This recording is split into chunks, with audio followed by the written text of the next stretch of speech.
Hello and welcome back to Cheer Up the Podcast, Season 2, Episode 2, and this episode is called World's Week, Yay! as it's obviously World's Week. Thank you so much for tuning in again and listening to us on wherever you listen to, Spotify, wherever it may be, RSS, or if you're watching on YouTube. But make sure you're also giving us a follow on Instagram and TikTok at Cheer Up the Podcast UK. Mm-hmm. So, Jane, we're going to talk about Worlds. Yeah, so this is going to be like a small little introduction, and then we're going into our... Short Talks, Big Impacts. There we go. Then we're going to end on Controversial Corner, which you guys love. But let's just talk about how the preparation to get to Worlds, how do we get to Worlds, what is Worlds these days, because there's so many different competitions, I can't keep up. Yeah. But yeah, let's talk about how you get a bid on the different bids. We have obviously touched base on this briefly in season 1, but we want to go in depth with it being Season World 1, Week. Episode 4. Oh, wow. Just saying. Just saying. I did not even know it was episode 4. Yeah, which has got a massive chunk missing out of it. Because might just say it again today. No. I'll just say it again today. Let's not go there. But yes, Worlds is upcoming. It's very hard to get to Worlds. And there's so many different Worlds these days. We've got All-Star Worlds, we've got ISASF, we've got ICU, we've got the Summit as well, and we've also got an Infinity Championships. There's loads of different things going on in, I think it's like a 3-week window. Yes. There's a lot going on, all in the US of A, which comes with a cost for the parents. Especially if you're doing it every year, Jesus. Absolutely. How many times have you been to Worlds, Jane? 7. Wow. I've only done 4. Yeah. 4? Been 7. Yeah, 4. Our first one wasn't what they call Worlds. Way back then, we got a bid for, you know, the cheer program, which was on Netflix. Oh, the NCA. Yeah, NCA. We got a bid to the Daytona, which that's what was all filmed. We got a bid originally for there, and we attended, and we won. We got grand champs, and we got a choreography award. We was actually the first team in the UK to actually win at the NCA, get a first, get a grand champions, and get the choreography bid. But because we was dance and not cheer, and we was quite humble, we didn't sort of shout it out there. So years later, and we had a beautiful big flag which was burnt down in the fire. So that was devastating. It was the only thing we want to try and get back, actually, you know, because it was such a huge achievement back in the day. And I think that was probably one of my highlights of my whole cheerleading, you know, career. It was the first time we'd ever gone out to America. It was done on the cheerleading was actually done by the beach back in them days, and the dance was actually done in a hotel, and it was the most incredible feeling. And I remember for grand champs we'd won a team that was from Australia, and they Australian jazz team, and they actually placed 4th at ISAF Worlds that year as well. So we'd beat them for grand champs, which was huge. Wow.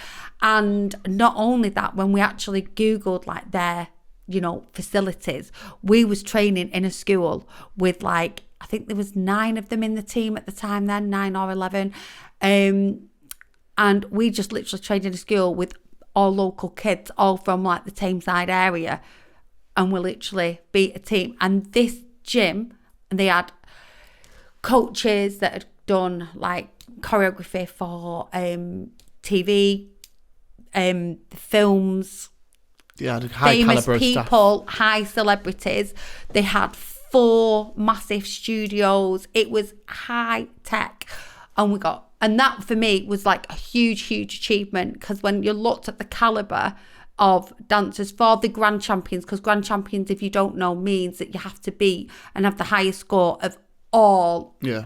Well, that's what it was then. It wasn't comparative. It had to be the highest score of all of the other teams, and we won grand champs. Whoever the fancy giving a grand champs to these days. Yeah. Well, I don't really know how it works. So sometimes I think I've been out of that a little bit, so I wouldn't really like to put my judgment on that. I had no idea either. I know it's some teams, I know some competitions are working that all differently now, but back in the day, yeah, we got grand champs. We got grand champs for that. So the first year out, we went to Daytona, and when that Cheer Netflix program came out, I was like, oh my god, that is actually the same comp, which was amazing. It was nice to hear that you were competed against at a World Championship another country. Yeah, that was nice to hear. That you went to a prestigious event, a World's event, and you competed against a different country and not the same. We've literally, it's all been a learning curve, because I don't think, for me, there's always been a lot of information on all of the different divisions. So when we did eventually win our ISASF bid, that took us about 4 years to build to win that. And it was such a sweet feeling when we got the IASF bid in the hip hop to go to America. It was amazing. Sorry to cut you up. For those that don't know, International All-Star Federation, that's what it stands for. Yeah. And that's at the ESPN and at Colorado Worlds as we know Springs. it. Worlds as we know it, yeah. And we got the bid, and like I say, back in the day, there wasn't so many bids that were given out then. There was only a few bids. Yeah.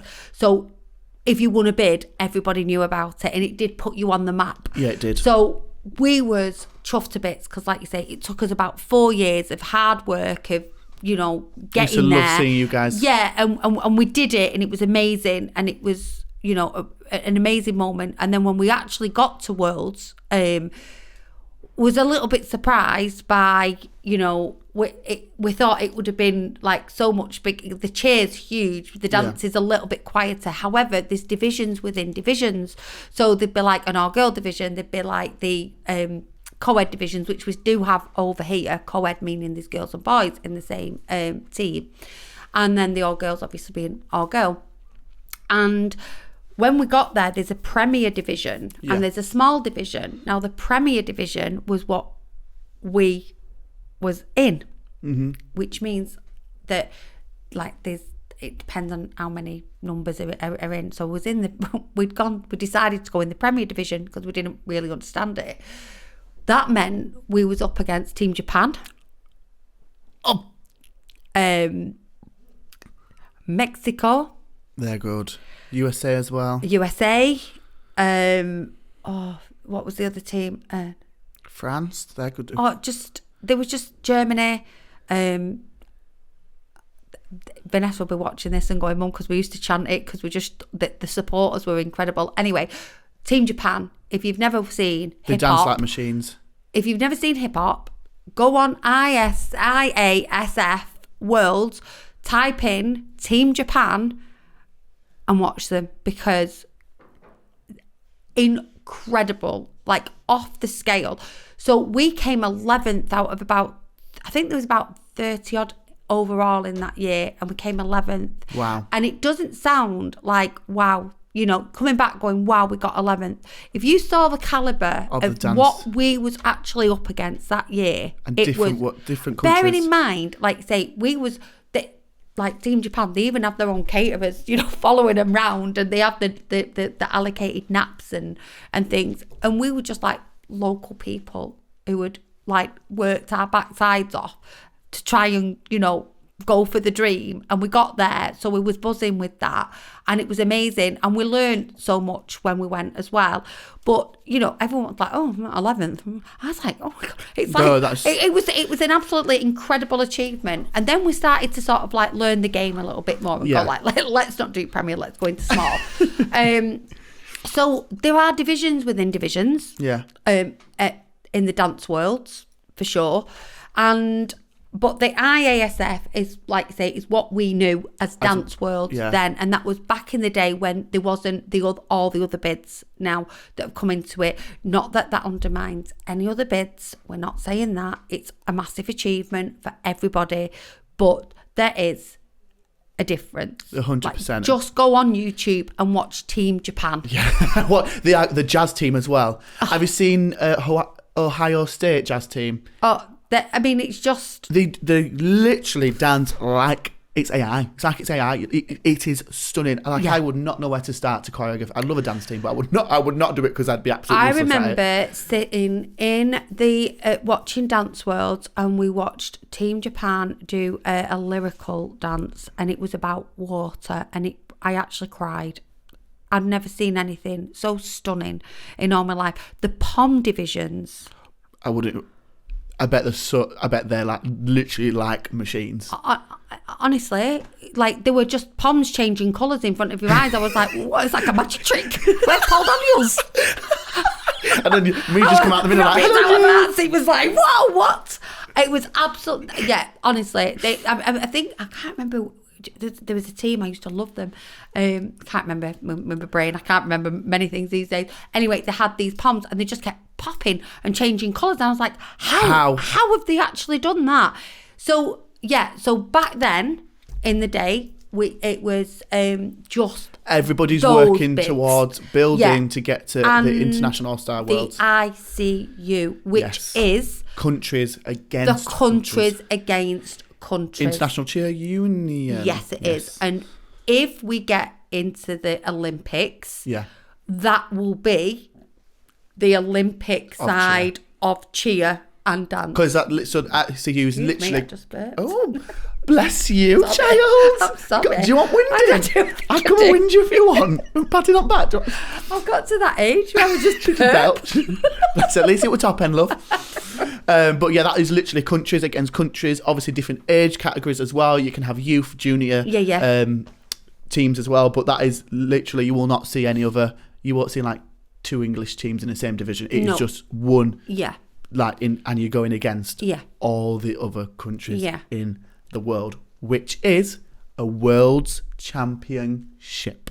Because you're going against another country. Yeah, and do you know what? That again, we've had around over 20 athletes that have competed at ICU in pom and in hip hop.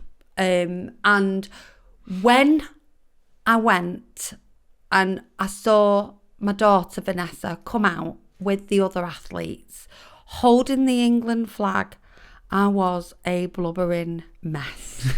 I was a proper chairman because I had to sit on the other side for being the parent, and I had my Union Jacks on, I had my little flags on my head, everything. We've got to go out next year as a holiday, Jane. Honest to God, I can't even tell you. I was a mess. I was like, oh, look at my baby girl, and then all the other cheerleaders come out, and it was they do it amazing. Yeah. All the countries come out with all of the flags.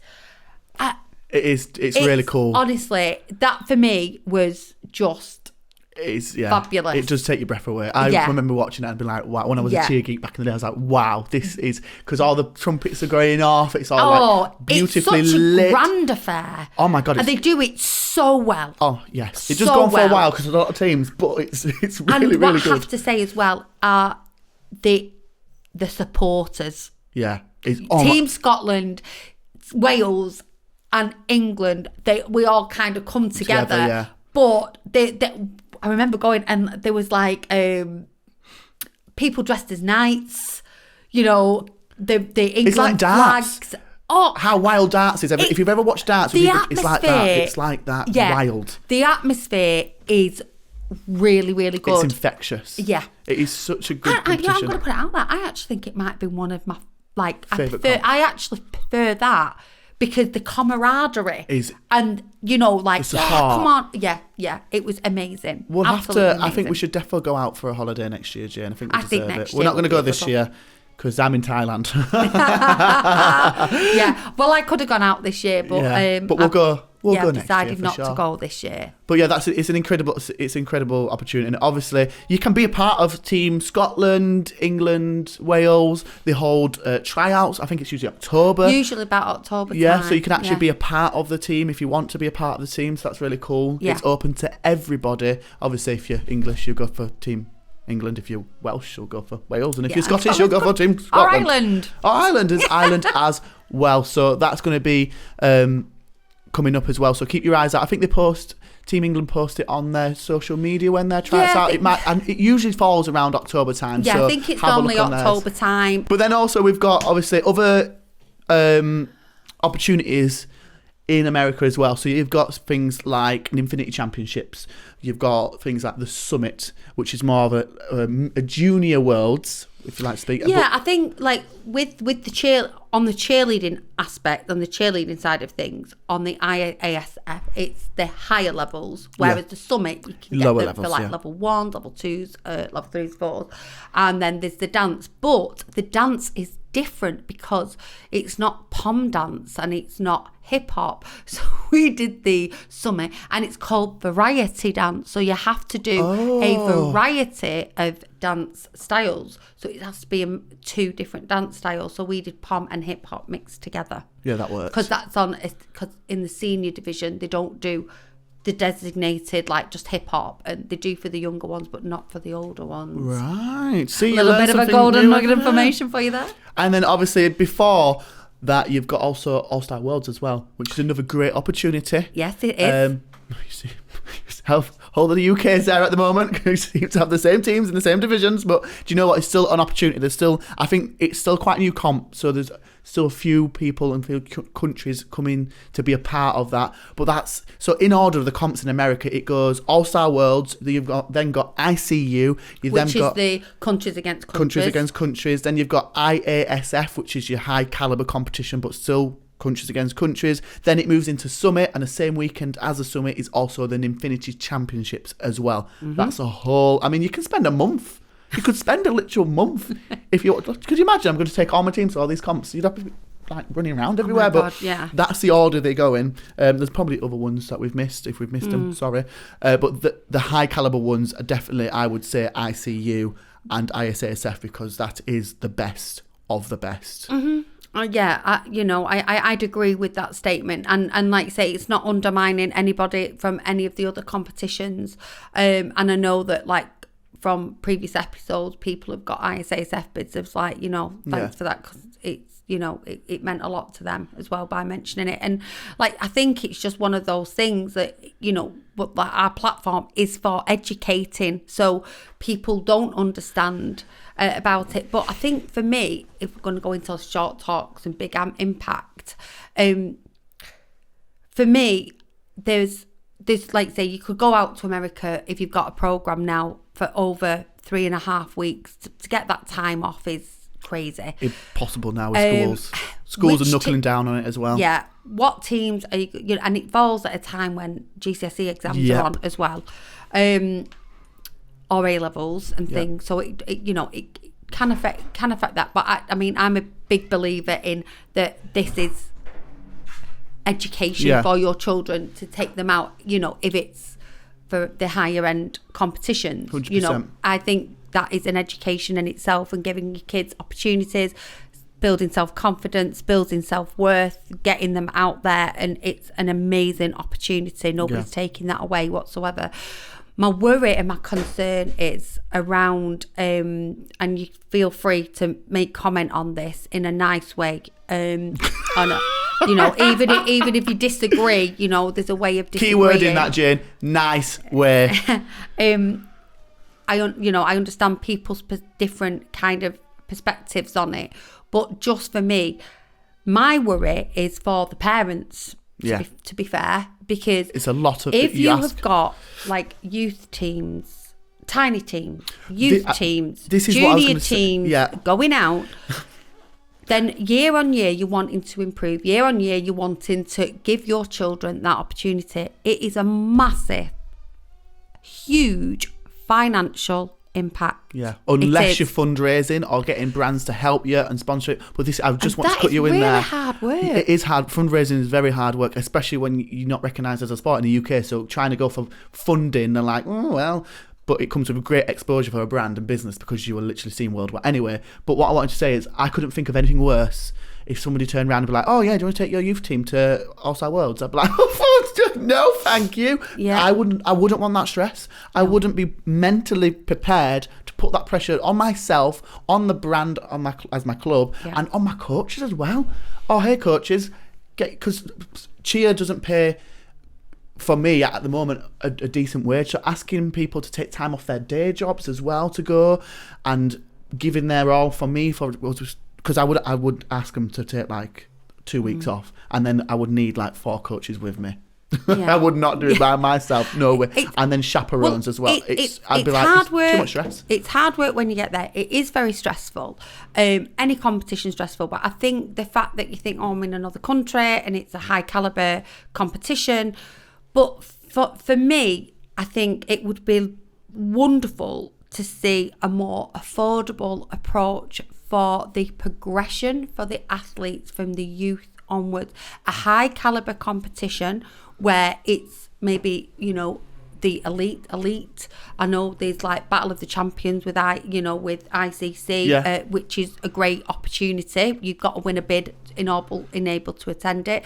I know that years ago they did the summit, which was BCA, FC, ICC, and I'm sorry if I missed anybody out, but I knew it was them 3 that had come together to try and get a one in the UK to bring the best of the best together. And I think what we really need to see is to start look at a pathway that gets the elite athletes, like in any other sport, but a bit more affordable, I would say, because, you know, we've got brilliant to go to America year on year for that progression is a lot, which would be lovely if we could see a progressional pathway for the athletes from youth onwards, so they get the absolute praise and glory for working so hard. But if you attach that to maybe like with another sport, let's say the Olympics or the Commonwealth Games, you don't see a youth division in the Commonwealth Games. You don't see a youth division in the Olympics. No. These athletes have been the youth and training towards this. Yeah. And that is where I think some of the value is took away. Yeah. And I don't mean a value and dismissing anything of the hard work. No. But if you look at it, there's no process anymore, is there? I think it's the process within it. I think what we need is some kind of pathway that will guide us to that high caliber, like the ICU champions, where it's going to go with the Olympics. Yeah. If we get in. So these athletes who are the youth, we are training them for the future athletes, and we've got the talent. 100%. It's just a process. I mean, I'd love to go to All-Star Worlds or any summit or wherever it is, but I just know that I want that stress, and 2, I feel like, you're good, you're great athletes, you're really, really good, you're beating whatever or whoever. Now let's take you to America. I feel that's a big jump. I'm like, there's no process, like. And then I wouldn't want them to get there, might come second, and then come back and be like, we're All-Star World Champions, or we're World Champions. It doesn't work like that. It's a process. You've got to learn. You don't see Usain Bolt, like, he was running since he was a kid, and then he went to the Olympics. He was built up to be an elite athlete. And I think that's what ISASF was really good for, because you worked hard to get them bids. Because you have to be a senior. You have to be a senior as well. And you worked hard to get that bid. And they wasn't given, I think... I don't mean this in a bad way, but bids are given out like candy these days. It's like candy, and we're pouring money into the American economy. So why can't we do something? Why can't people just get on the same page in the UK, no matter the differences, or she said, this said? No, just get on the same page and do something for the UK and build a nice, safe platform where everybody elite can go and compete. Don't even have to score them. The first couple of years to build it, just do it as the best of the best, and thank you for showing up kind of award. Because look at Team England. I mean, if that was actually in the Olympics, we get so many golds when we go to ICU, because the athletes are incredible. Insane. They're amazing, and everyone's done an absolutely an amazing job in what they've done, and the coaches have done a great job.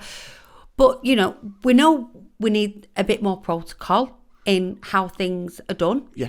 I'm sure with one of our guests we've got coming on, we can address that. And this is, like you say, it's not us just saying it. This is just something that, has come out from conversation, from what people wanted to speak about. However, I do feel as though it would be lovely to see an event that was high calibre, that was maybe somewhere in the UK or not as expensive to get to, because...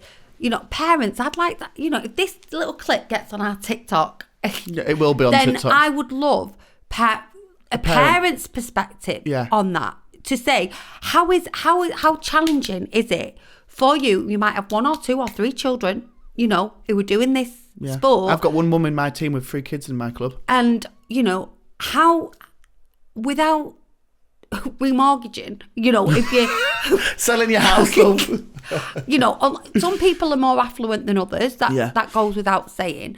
But, you know, it needs to be a level, you know, for me, you know, I'm like, Theo, I'd like everybody to have that same opportunity. And if one kid who was really talented couldn't be affluent, what kind of things have we got in place for these athletes if it goes to the Olympics? Scholarships. What scholarships and things like that? What things have we got in place so that it's a fair crack at the whip for everybody? If you've got a really outstanding kid and you're going, look, this kid needs to be... Who might not be from the best background.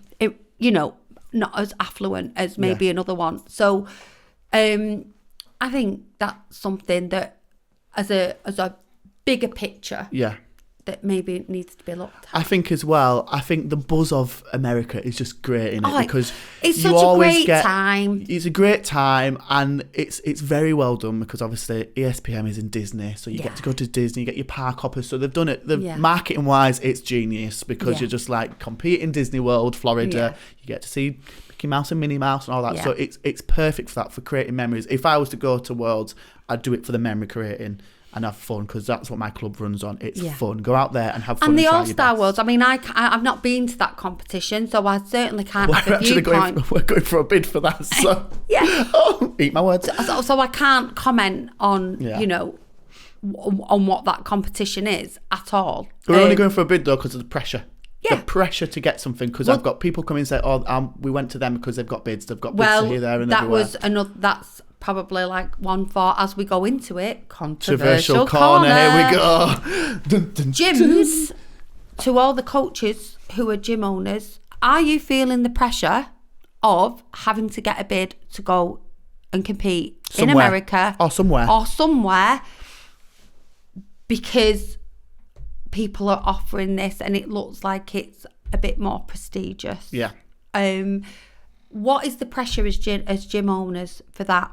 And I mean, I can tell you right now. Would you prefer it if you could just, you know, crack on and just get on with the competitions in the UK? From my point of view and from my club, it's heartbreaking to see the kids go into comp and trying the hardest. They know they want a bid. They don't want to go. They want to go to America or wherever it is, or they want to have that feel of an international team. And the pressure as a senior coach, head coach, and my other coaches seeing the out of there because they expect it because they see so many bids being given out at every single competition. I've started to do my pack where we don't go to comps that do bids next season. I think because it's too much for them because they're seeing it and it's disheartening them. They're seeing a mini youth team get a bid and they're like, what I feel being in the industry for 18 to 20 years was the cultural change within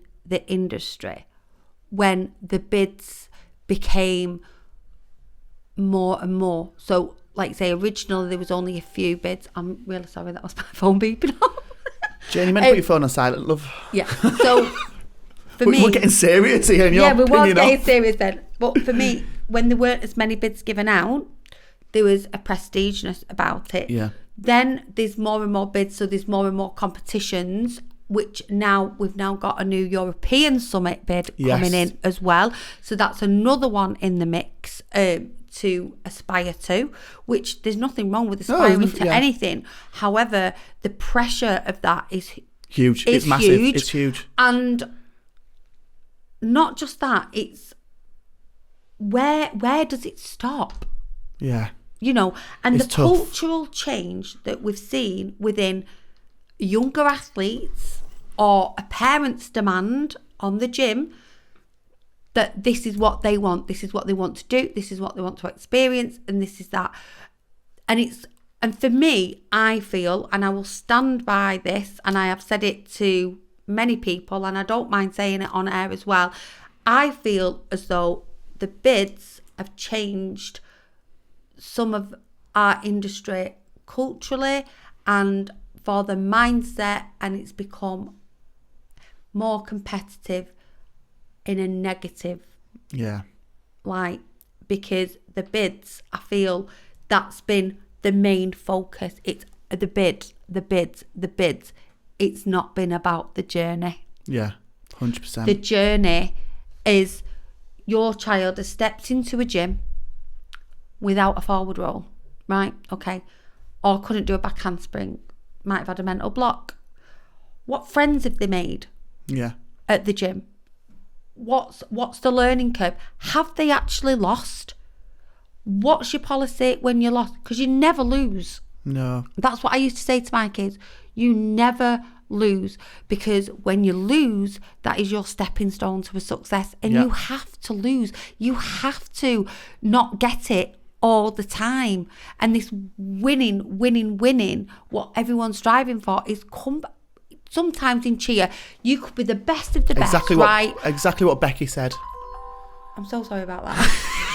I thought I put it on silent. You could be the best of the best, and basically you could have a fall. Yeah. You know, that's your building thing gone. How are you going to pick your athletes back up when you get into that gym and you're going to say, oh, you've got a developmental team, like you say, going back to what Becky said, you've got crying in a car park because she couldn't do it anymore, but look where she took her team, because she had the mental, and she put them through the journey. Yeah. And when you go through that journey with your athletes, like when we won the Daytona bid, when you've got that journey, it's such a reward. Your heart's on the floor with your kids when you're coaching, 100%. But like you say, I think because it's like, oh, here's a bid, and you see your kids walking out like, oh, we've not got a bid, and you think, oh God, you know, or the parents are elated and like, yeah, we've got a bid, and then you're going, oh, well, let's look at the financial impact on that now, shall we? Yeah. Because some of your team might be able to go, some of your team might not be able to afford and you've got a minute. How do you tell your kids who are talented enough, like, well, actually, we're gonna have to do auditions and you can't go because you know we haven't got the funds. Yeah, and there's also obviously if you can win a bid over here with 10 athletes, and then if you actually want to go to America, you need 16. Is it 16 now? You need? Yeah, I think it is. Yeah, 16. So you could win. It was a 16 minimum. Win a bid over here, and then I'm like, oh, but I've not got a big enough club to put in and then I'm panicking like, oh, I've got to find 6 or 10 more athletes, and like a team of 10, but 10 of these athletes that I might get in might not be elite enough to match the girls that I've won. Oh, stress! I don't want. And the minefield continues within 75% of the team have to be the same athletes. So if you've had a bid where you've won it and they're at the top of their age division and they've gone from youth into junior, you can't go. Yeah. Because you've got to either use the same amount of, the athletes that you've got, you can swap and change it a little bit. And that's same for seniors. They might go off and go to university and it's not the same team. And you lose them, yeah. So you lose them. So, then you can't go, and then the other ones are let down. So there is a lot of controversy, not in a controversial dig your nails in, controversial. The controversial topic is around, are there too many bids? I want to shut the mic, it's catching. Shall I talk back to you a bit back? Sorry, I'll put all that in there. The controversial impact probably is, are there too many bids? Yeah, 100%. What is the financial implication for parents? Parents, are you finding the pressure? And also for gym owners, are you feeling the pressure as well of having to go for bids? And if you could have the choice of an ideal world, would you want to see a UK competition going? That's big. And who knows, that might attract people from Europe and stuff like that. But I definitely think UK. I mean, if you want all the showbiz and the glams of a theme park, whack it in Fort Park, whack it in Alton Towers. Alton Towers always have dance comps on. Yeah, they do. Always do. But people don't know that. But Alton Towers have dance comps. I think they have about 4 a year. Yeah. Yeah. And there's loads of space. You have, obviously, Fort Park's probably not, because you haven't got a big enough space to do it. Well, if you remember going back to what Vanessa said in her episode on the choreo clinic, she was like, our industry is actually a small industry. We're just the all-star world. Yeah. We're all-star competitions, aren't we? All-star competitions. There are lots of different competitions, especially in the hip-hop, which I went to the Move It exhibition. And, oh my God, we've got tickets for the where they won bids for their worlds in hip hop. Diversity were there. Wow. Got to see Ash's banjo. Let me just breathe a minute. She's having a hot flush, Ashley. If you're watching this, yeah. Send her a message, please. Thank you. Delight.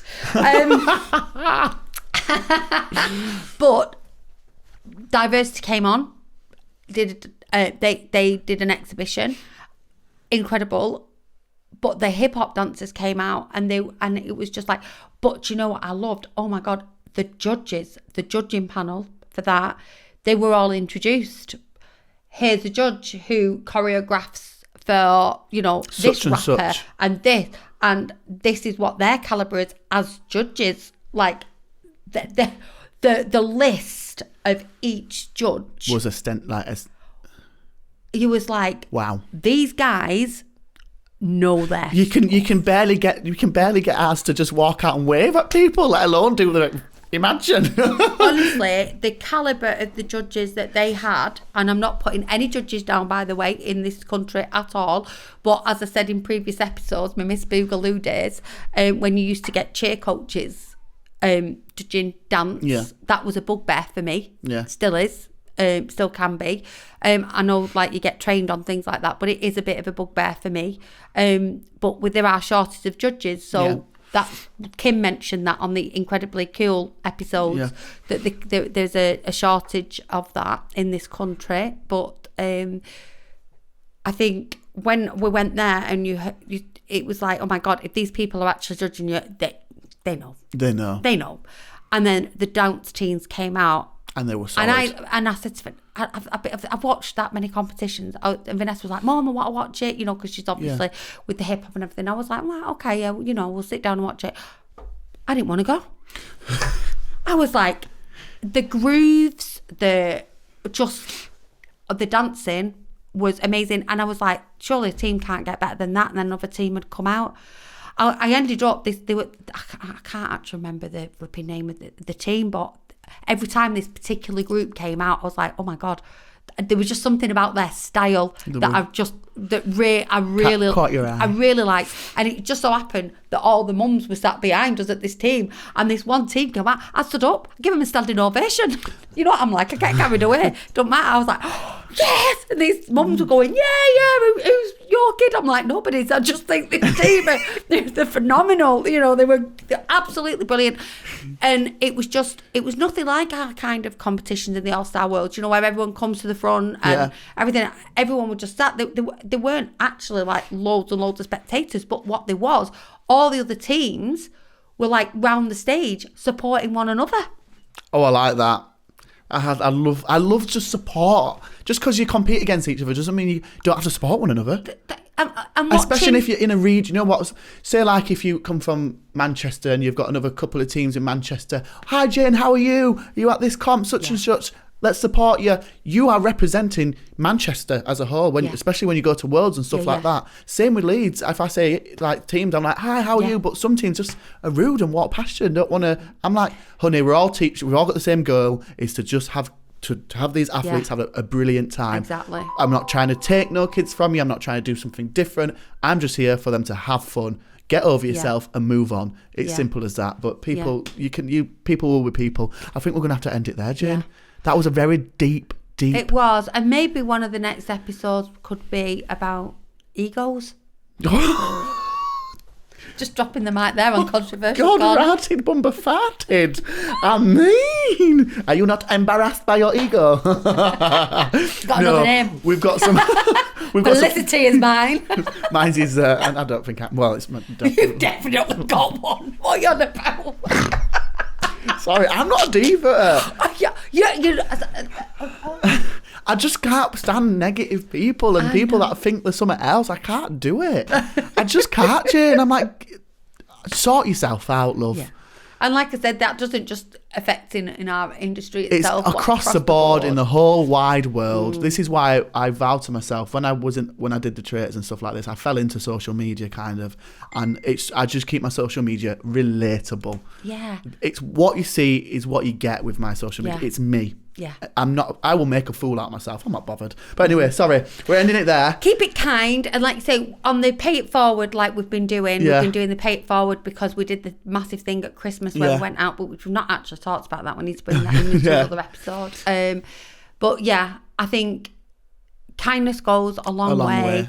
And I think sometimes being humble goes alongside being kind, and also accept your growth. 100%. If you're at any of the competition, All-Star Worlds, ICU, the Summit, ISSF, wherever you're going, we wish you the best of luck. You will have the best time. You will literally have the best time. Have the bestest and remember, time. Make memories, because it's cost your parents a lot of money to get there. So It certainly has. So make the best memories, and good luck. You've got this. You'll smash it. Yeah, absolutely. Thank you so much for tuning in to Season 2, Episode 2. And can I just say as well, a big shout out for Team England as well, for the ICUs. Come on, Team England! Come on! I'll be watching. I will be at home watching. We'll be watching because together. I do love the ICU competition. It is, like I did say earlier, it's like my favourite one. So I'll be tuning in to ICU, and to, like I said, to every team that is out there doing their thing. Go out and do your best and have the best time. With that being said, if you have enjoyed or upset or triggered by anything we have said in this episode, you can contact us directly. All that information is on our social media platform and our website as well. You can listen in on YouTube, Spotify and all that stuff. And if you could give us a follow on Instagram and TikTok, that would be great. I have been Theo Main.